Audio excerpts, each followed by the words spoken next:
اللہ تعالیٰ نے قرآن مجید فرقان حمید میں ارشاد فرمایا کہ لقد کان لکم فی رسول اللہ اسوۃ حسنہ، فرمایا بے شک تمہارے لیے رسول کریم علیہ السلام کی زندگی میں بہترین نمونہ ہے، بہترین نمونہ ہے تمہارے لیے حضور کی حیات نور میں۔ کچھ چیزیں ایسی ہوتی ہیں جو جہتوں کی، سمتوں کی، وقتوں کی پابند ہوتی ہیں، اور دنیا کے اندر کچھ چیزیں ایسی ہیں جو کسی جہت کی، کسی سمت کی، کسی وقت کی، کسی موسم کی پابند نہیں۔ ان میں سے دنیاوی لحاظ سے بھی کچھ چیزیں آپ کو میسر آئیں گی، لیکن کائنات میں جو چیز سب سے زیادہ عالمگیر ہے، سب سے زیادہ وسعت رکھنے والی ہے، سب سے زیادہ طاقت رکھنے والی ہے، وہ چیز ہے رسول اللہ کی سیرت مبارکہ۔ یہ کسی چیز کی پابند نہیں، حضور کی سیرت عالمگیر ہے، اتنی عالمگیر ہے کہ اس کے اندر دنیا بھر کے مسائل سمیٹے جا سکتے ہیں۔ حضور سید عالم صلی اللہ تعالیٰ علیہ وسلم نے ہمیں جو سیرت مبارکہ عطا کی ہے نا، وہ مکمل ہے، وہ جامع ہے، وہ عالمگیر ہے۔ وہ کسی ایک ہستی کے یا ایک بڑی شخصیت کے اقوال نہیں ہیں، بلکہ جو حضور کی سیرت مبارکہ ہے نا، وہ امام الانبیاء کی سیرت مبارکہ ہے۔ تمام انبیاء کرام کے جو کمالات ہیں اللہ تعالیٰ نے نبی کریم علیہ السلام کے اندر جمع فرما دیے۔ حضور کی سیرت اس کی جامع ہے، اور اس کی جامع کیفیت میں وہ سیرت ہمارے پاس پوری طرح محفوظ ہے۔ حضرت عیسیٰ علیہ السلام اللہ کے بڑے عزتوں، شانوں، بلندیوں والے پیغمبر ہیں، پر انہوں نے تو نکاح ہی نہیں فرمایا۔ تو جو آدمی چاہے گا کہ میں نے شادی کرنی ہے اور مجھے سیرت چاہیے، تو وہ کہاں سے لے گا؟ جناب عیسیٰ علیہ السلام نے تو نکاح نہیں فرمایا۔ حضرت عیسیٰ علیہ السلام کی حیات مبارکہ میں نرمی ہی نرمی ہے، درگزر ہی درگزر ہے۔ اور ایک حیات مبارکہ ہے حضرت موسیٰ کلیم اللہ کی، جس میں جلال ہی جلال ہے، جس میں جلال ہی جلال ہے۔ اس چیز کو بھی بعض لوگ سمجھنا چاہیے کہ ہر جہت کی خوبصورتی کی، ہر پھول کی اپنی اپنی خوشبو ہوتی ہے، اور سارے پھول ملیں تو پھر گلدستہ بنتا ہے۔ تو اس لیے حضرت موسیٰ علیہ السلام کی حیات مبارکہ میں جلال ہی جلال ہے، لیکن رسول کریم صلی اللہ علیہ وسلم کی حیات نور آپ دیکھیں گے تو حضور نے تلوار اٹھائی میدان میں، حالات کچھ اور طرح کے تھے، تو جناب ابو سفیان رضی اللہ تعالیٰ عنہ کہتے ہیں میں نے کہا حضور تھوڑا سا پیچھے ہٹا جائے، معاملات کو دیکھا جائے۔ فرمایا نہیں بھائی، میں نبی ہوں، بات یہ بھی سچی ہے، اور میں عبد المطلب کا پوتا ہوں، بات یہ بھی سچی ہے۔ اب پیچھے نہیں ہٹنا، اب آگے چلنا۔ ایک معاملہ یہاں ہے، اور ایک معاملہ مقام حدیبیہ پہ ہے۔ حضور نے خود فرمایا کہ ہم عمرہ کے لیے جا رہے ہیں، لیکن جب وہاں حالات کا رخ کچھ اور دیکھا، اور حضرت عمر جیسے لوگ کھڑے ہو کے کہہ رہے تھے کہ یا رسول اللہ ہم کیوں دب کے صلح کریں، آپ بھی سچے، قرآن بھی سچا، اسلام بھی سچا، تو نبی کریم علیہ السلام نے فرمایا عمر میں اللہ کا رسول ہوں، میں مرضی سے نہیں بولتا، میں وہی کہتا ہوں جس کا میرا رب مجھے حکم ارشاد فرماتا ہے۔ تم اس کو دبی ہوئی صلح نہ سمجھو، تم اسے فتح مبین ہی سمجھو۔ تو پھر وہ فتح مبین کی صورت میں سامنے آئی وہ چیز، اور وہی صلح حدیبیہ جس پر بہت سارے لوگ کلام کر رہے تھے، وہی فتح مکہ کا سبب بن گئی، وہی دروازہ کھلا بعد میں فتح مکہ کا۔ تو نبی پاک علیہ السلام کی سیرت میں آپ کو ہر چیز میسر آئے گی، لیکن کچھ چیزیں زیادہ نمایاں ہیں، ان میں آپ کو زیادہ وضاحت اور زیادہ دلالت میسر آتی ہے۔ ان میں سے آپ دیکھیں حضور علیہ السلام مالک و مختار ہیں اللہ کے خزانوں کے باذن اللہ تعالی۔ حضور سید الانبیاء ہیں، سید الرسل ہیں، اللہ نے اپنے محبوب کو غیب کے خزانوں کی کنجیاں دی ہیں۔ سرور کائنات امام الانبیاء ہیں، حضور علیہ السلام کو اللہ تبارک و تعالی نے بے پناہ عظمتیں دیں، صبح قیامت لواء الحمد کا جھنڈا اللہ دے گا۔ لیکن میرے بھائی، سب سے پہلے بلا حضور کی کون سی صفت دنیا کے سامنے آئی؟ سب سے پہلے جس نام سے لوگوں نے نبی پاک کو جانا وہ کہ حضور کا صادق اور امین ہونا، کہ حضور سچے بڑے ہیں۔ نبی پاک صلی اللہ علیہ وسلم ان کی زبان نور سے کبھی کوئی کلمہ ایسا جو خلاف واقعہ ہو نکلا حضور سچے ہیں، حضور سچے ہیں، نبی پاک نے جو کہہ دیا سو کہہ دیا، حضور اپنے وعدوں کے پکے ہیں، رسول پاک بات کے یہ سب سے پہلے صادق اور امین ہونا نبی پاک کا، میرے نبی پاک صلی اللہ تعالیٰ علیہ وآلہ وسلم کی صداقت کا، حضور علیہ الصلوۃ والسلام کی زبان کی صفائی کا یہ عالم تھا کہ جب مسلمان نجاشی بادشاہ کے پاس پہنچ گئے، پہلی ہجرت جو ہجرت حبشہ کے نام سے موسوم ہے وہ ہجرت ہوئی، حضور سید عالم صلی اللہ علیہ وسلم کے غلام وہاں پہنچے تو انہوں نے وہاں شکایات بھیجیں، اور جب شکایات وہاں پہنچ گئیں تو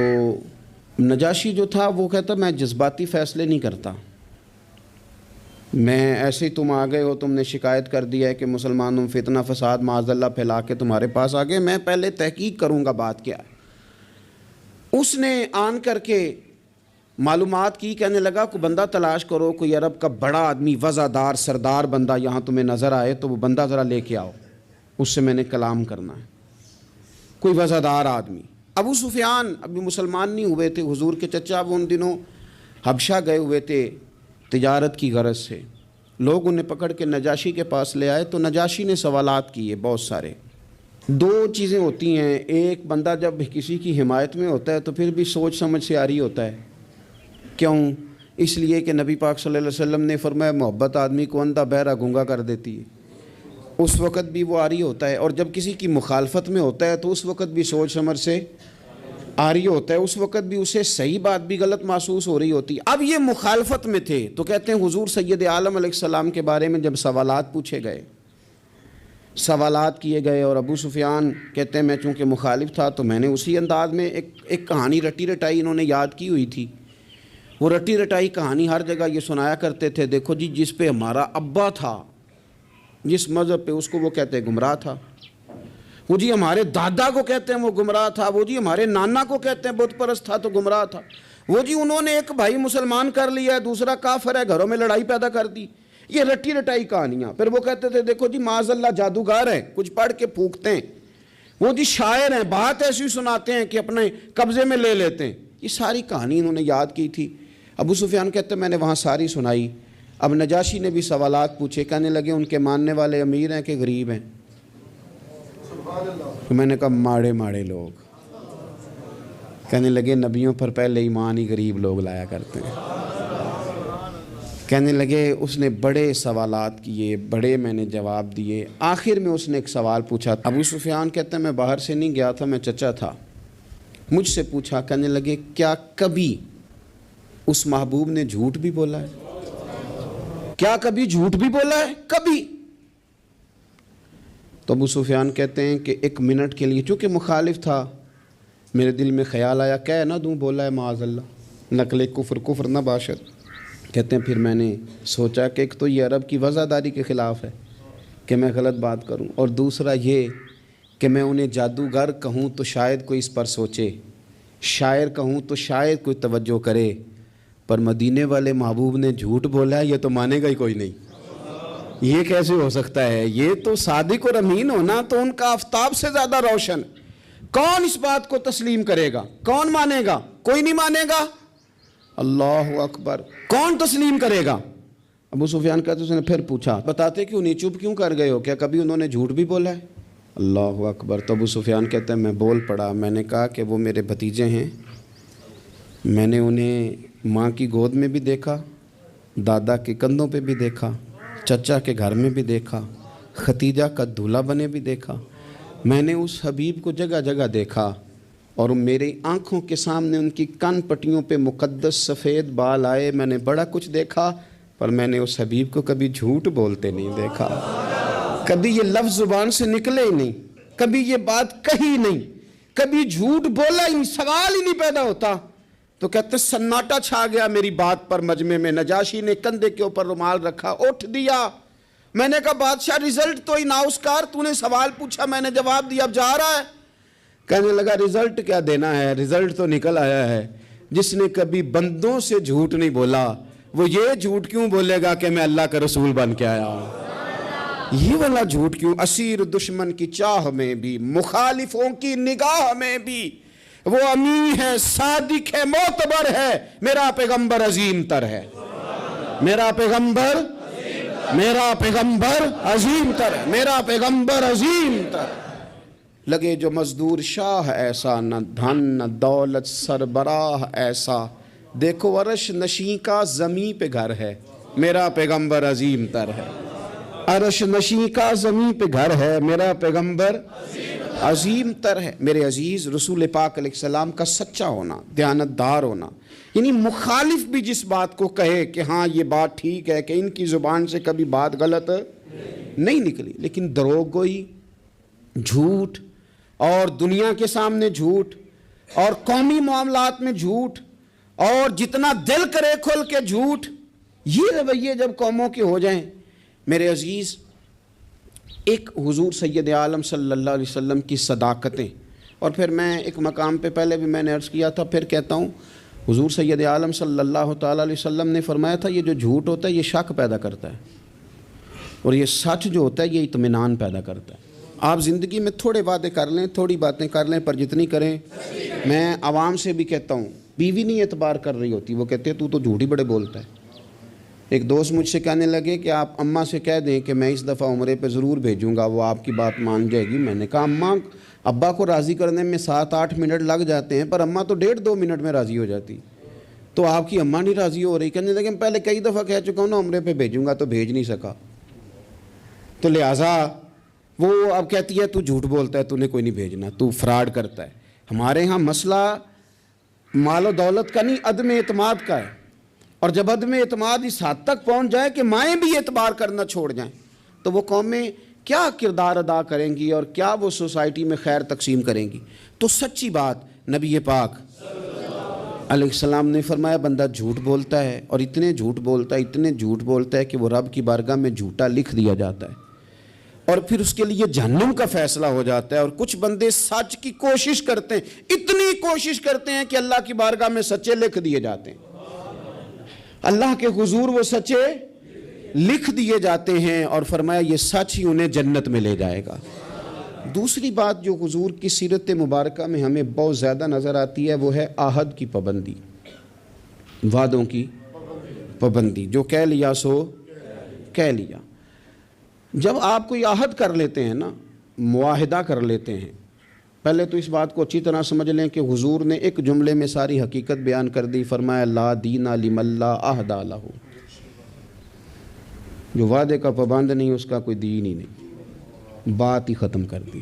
آگے تو آپ تب بڑھیں گے نا جب بنیاد ہی ہوگی، اور جب دین ہی کوئی نہیں، بنیاد ہی کوئی نہیں، تو پھر بات آگے کیسے بڑھے گی، اس سے اگلا آپ فصل کیسے بوئیں گے؟ عزیز دوست، میری بات پر آپ توجہ کریں گے، نبی پاک صلی اللہ علیہ وسلم نے جب عہد کیے تو پھر حضور نے ان عہد کی پابندی کی، اور اس طرح کے بعض اوقات عقل انسانی کھڑی ہو جاتی ہے کہ اس طرح بھی وعدے کی پابندی ہوتی ہے، یعنی بندہ چکرا جاتا ہے کہ یوں بھی ہوتا ہے۔ آپ غور کریں نا، ایک صحابی کہتے ہیں میں نے اعلان نبوت سے پہلے حضور سے کچھ چیز خریدی، اور میں نے عرض کی حضور آپ یہاں رکے، میں پیسے لے کے آیا۔ آپ کتنا کو کسی کا انتظار کر سکتے ہیں؟ میں نے دیکھا ہے 2-4 منٹ امام صاحب لیٹ ہو جائیں تو لوگ اعتراض کرتے ہیں، کہتے ہیں یہ آتا نہیں، لہذا ہم نے بندہ بدلنا ہے، چھٹی دے دو اس کو۔ کتنا کو آخر؟ میرے عزیز، وہ شخص کہتے ہیں، صحابی فرماتے ہیں کہ میں نے نہ کوئی چیز اعلان نبوت سے پہلے خریدی، عرض کی یا رسول اللہ صلی اللہ علیہ وسلم آپ یہاں رکیں تو میں پیسے لے کے آیا۔ کہتے ہیں میں گیا اور گھر جا کے بھول گیا کہ حضور کو کھڑا کر آیا ہوں۔ 1 گھنٹہ بھولے آپ، 4 گھنٹے بھولے، 1 دن بھولے، کہتے مجھے 3 دن تک یاد ہی نہیں آیا۔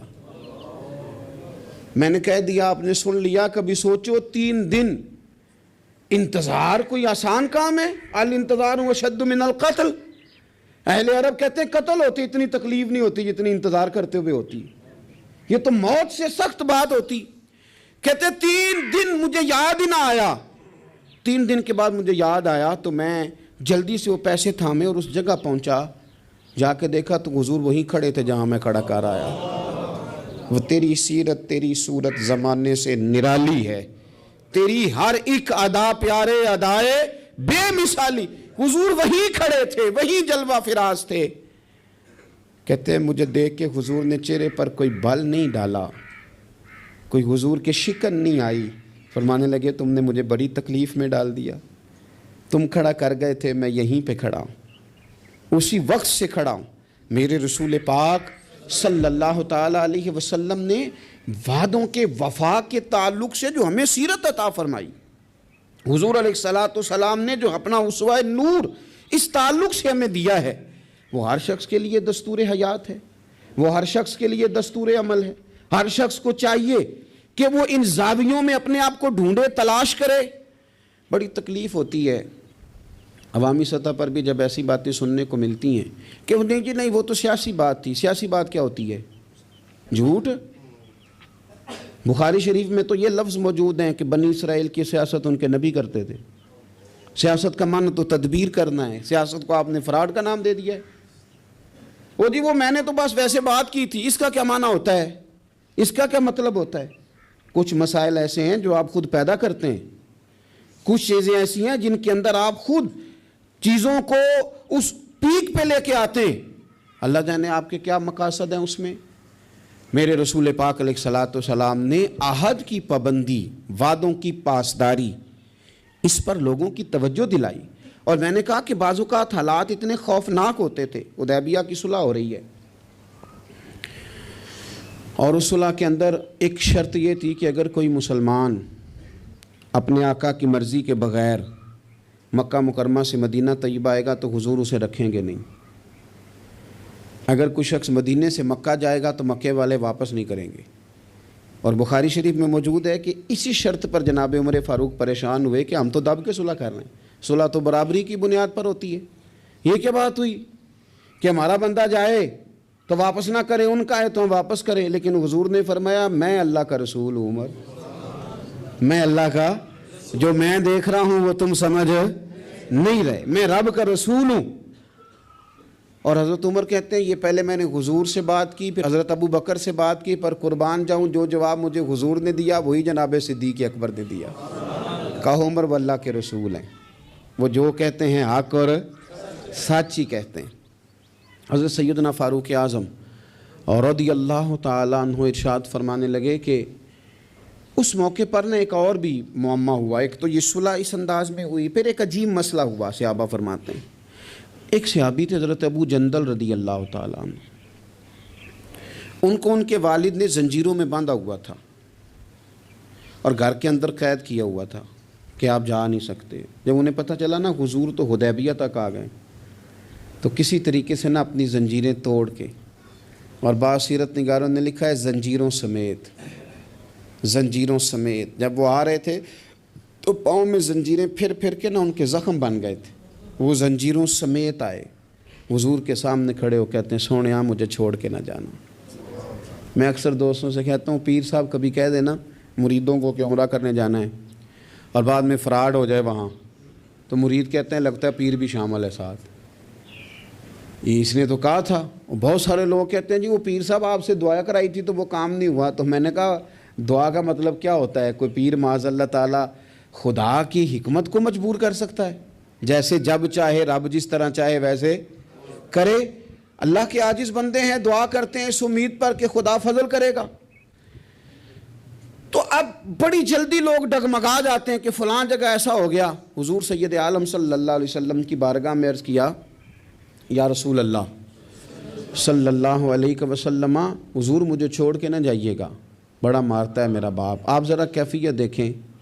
حضور نے وعدہ کر لیا ہے کہ ہم لے کے نہیں جائیں گے. وہ آ گئے رو رہے ہیں یا رسول اللہ چھوڑ کے نہ جائیے گا. ان کے والد کھڑے ہو گئے کہنے لگے جی آپ نے وعدہ کیا آپ لے کے نہیں جا سکتے. امتحان دیکھو محبت کا. کوئی ضروری ہے کہ ہر موقع پر شاباشی ملے، ہر وقت مسکرا کے ملا جائے؟ یہاں تو لوگ اس بات پہ بھی ناراض ہو جاتے ہیں کہ مجھے 21 دفعہ ملے ہیں تو 20 دفعہ ہنسے، 21ویں دفعہ ہنسے نہیں. خیر ہے آج مسکرائے نہیں. ہر بات میں لوگ ایک پہلو تلاش کر لیتے ہیں کمزوری کا. وہ رو رہے ہیں، تڑپ رہے ہیں. اور صحابہ کہتے ہیں ہماری خواہش تھی ان کا درد دیکھ کر کے حضور حکم کریں تو ہم زنجیریں ساری توڑ دیں. پر میرے رسول نے کیا فرمایا؟ فرمایا ابو جندل تمہیں جانا ہے کیونکہ میں وعدہ کر چکا ہوں. جب کوئی وعدہ کر لے پھر اس سے نتائج کی پرواہ، کیا ہوگا کیسے ہوگا، پھر اس بات کی پرواہ، میں وعدہ کر چکا ہوں لہذا اب تمہیں واپس جانا ہے، اور جب تک میں دوسرا حکم نہ دوں اتنی دیر تک لوٹنا نہ۔ ان کے آنسو پونچھے گئے، وہ واپس گئے۔ کیا کہا تھا درویش نے؟ ایک واری میری آنکھیاں چوں اونا نے اتھرو پونجے سن، ہن تے چسکا پی گیا رونے دا، ہن تے مینوں چسکا ہی پی گیا رونے دا، تے ہر ویلے آہو زاری دا۔ نبی پاک علیہ السلام نے واپس بھیج دیا۔ یہ وقتی طور پر کرب کا مسئلہ تھا، تکلیف کا تھا، لیکن اپنے وعدے کی پاسداری، اپنے وعدے اور معاہدے کی پابندی۔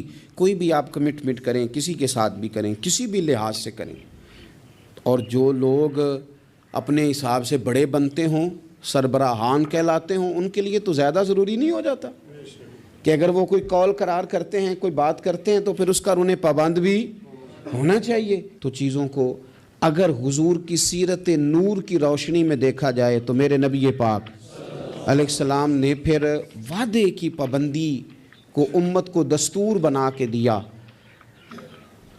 حضرت حذیفہ بن یمان، حضرت ابو حسیل رضی اللہ تعالیٰ عنہ، یہ دو لوگ کہتے ہیں کہ بدر کی جنگ میں نا ہم حضور کے ساتھ لڑنے کے لیے گھر سے نکلے، رستے میں ابو جہل نے اور کچھ اور لوگوں نے ہمیں روک لیا، کہاں جا رہے ہو؟ ہم نے کہا حضور کی زیارت کے لیے۔ انہوں نے کہا نہیں، تم جنگ کرنے جا رہے ہو، لڑائی کرنے جا رہے ہو، تم لڑو گے۔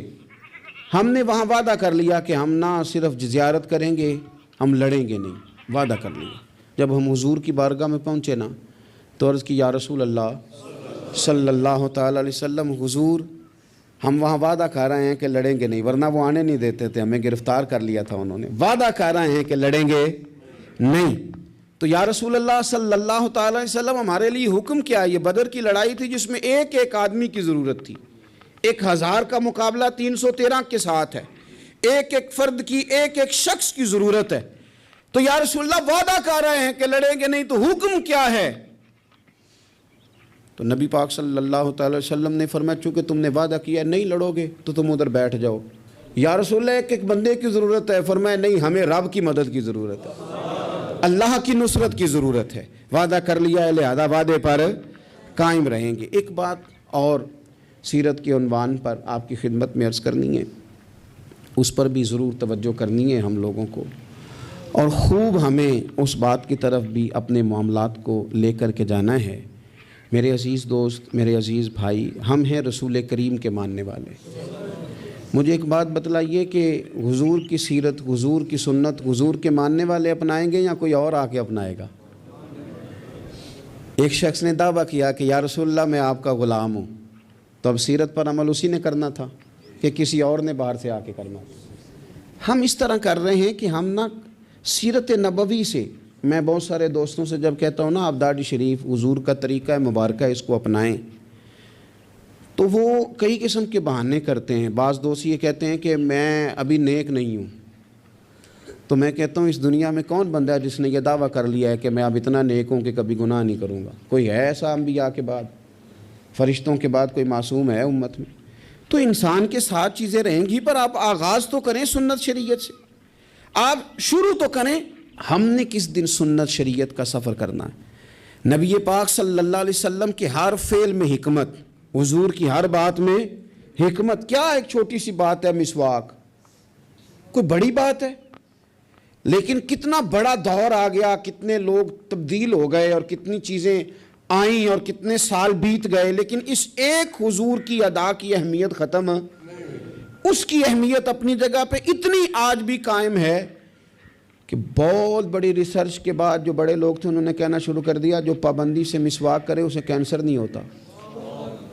کیا ایک چیز مسواک ہی ہے، اور میرے نبی پاک کی پسند اتنی زیادہ ہے یہ، یعنی بہت ساری چیزوں کو نا معاذ اللہ تعالیٰ ہم سمجھتے ہیں یہ تو سادی سی بات بتا رہے مولانا صاحب، یہ تو پیر صاحب نے بڑی سادی سی ایک ہمارے سامنے چیز رکھی ہے، وہ تو کوئی بڑا فلسفہ بیان کرتے تو تب ہماری سمجھ میں آتا تھا۔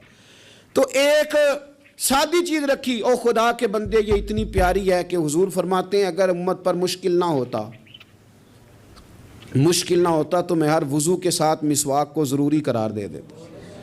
اس کے حسن کو آپ ملاحظہ کریں اس سنت کے کہ حضرت عائشہ صدیقہ رضی اللہ تعالیٰ عنہ ارشاد فرماتی ہیں کہ وقت وصال، اور اس خاتون کی بھی عظمتیں دیکھیں، کہتی ہیں حضور نے وقت وصال میری گود میں سر رکھا ہوا ہے، میری گود میں سر تھا نبی پاک کا، اور کہتے ہیں میرے بھائی سامنے سے گزرے تو وہ مسواک کر رہے تھے، ان کے ہاتھ میں مسواک تھی، تو حضور سید عالم صلی اللہ تعالی علیہ وسلم نے اس طرف رغبت فرمائی، تو میں سمجھ گئی حضور مسواک کرنا چاہ رہے ہیں۔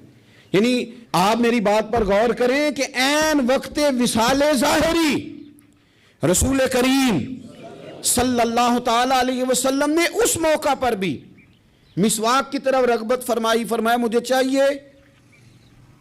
میرے نبی پاک صلی اللہ علیہ وسلم کی پیاری زوجہ کہتی ہیں کریم محبوب کو میں نے مسواک پکڑی ان سے، اور پھر میں نے اپنے دانتوں سے چبائی اور اس کو نرم کر کے حضور کی بارگاہ عالی مرتبت میں پیش کیا۔